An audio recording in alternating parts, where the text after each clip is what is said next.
Hello and welcome. Today we're going to do an ombre color on my hair. Right now I've got sort of a fade multicolor thing going on.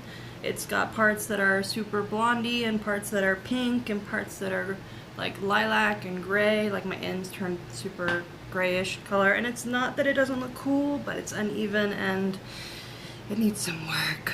So I am going to wash my hair first because the hair that I've got going on right now has product in it, so I don't want to keep that in my hair when I'm trying to put some color on it, otherwise it can get uneven. And I've got my beautiful Brad Mondo stuff in my hair.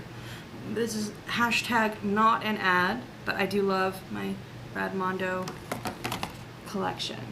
So that's actually also why my hair is in pretty good condition despite having my beautiful chemical layering. These bangs were not cut. They came because I wasn't careful when I bleached my hair. But we're not going to bleach my roots because it's like a free shadow root for me right now. So I'm going to wash the hair and then I'll come back with it damp. And then I'm going to put the color on it damp. So that in theory, it will help to spread the color out more evenly. Also, we're going to want to put the color on pretty fast so that it doesn't come on uneven. So let's get right to it. And we're back.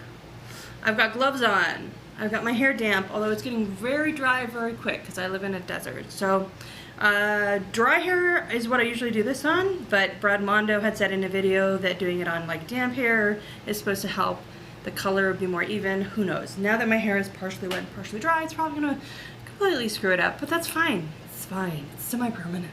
It's gonna fade. It's okay. So I've got two colors. I've got magenta and Radiant Orchid. So this is a bright pink and this is a purple. I wanted something that was more of a lilac, so I'm gonna mix the Radiant Orchid with conditioner to make it not quite as dark. When I did my hair earlier, just now, I washed it with a conditioner that does not have silicone. Lightweight silicones are really fun for styling, but also they can block color from getting on to your hair. So you have to be careful when you use conditioners before you're trying to put color onto your hair. And if this works for me, my Miss Mannequin that you can barely see back there is gonna get a color treatment too.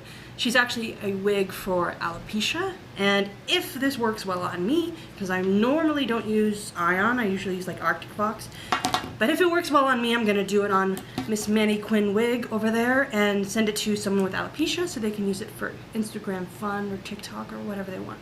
So let's get started right now. Something that I want to make sure I mention is that you should definitely wear a shirt that you don't mind getting ruined. This is a Girls Gone Wild vintage t-shirt, and all things considered, I just like to paint on the patriarchy, paint on that misogyny. Don't have time for that, so I don't mind ruining it. So make sure you're wearing a shirt you don't mind ruining. Wear gloves so that you don't stain your hands, because that's no fun. I also like to use a Repel. It's like a stain protector. You can use like Vaseline on your head. So I'm literally just gonna start applying this to my head. I'm not gonna section or anything because it just takes too long and then it absorbs at a different rate and your hair is all different colors. Don't want that. So I'm just gonna haphazardly apply it. Not gonna put any pigtail things because that creates hard lines. I don't want that. I want it to fade pretty naturally. So I'm gonna put this all over the sort of top section of my hair, and then this bottom section here, I'm gonna do the Radiant Orchid mix. So let's just go. Oh, I'm literally squeezing this on my hands, by the way. YOLO.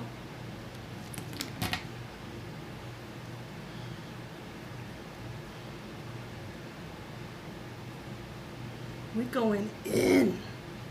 Alright, I'm going to speed up the video so you don't have to watch this whole thing.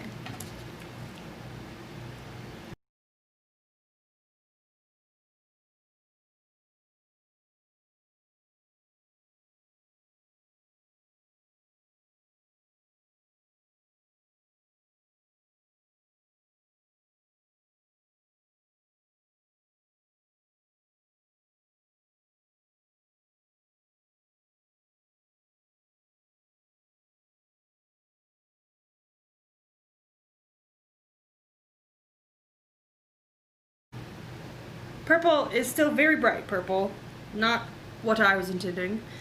But we're just gonna go for it. I literally mix this with my finger because I'm a pro.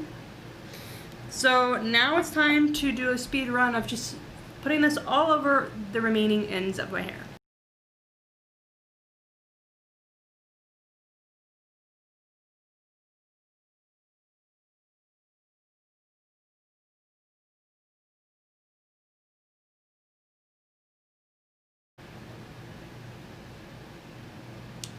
I have literally got this everywhere.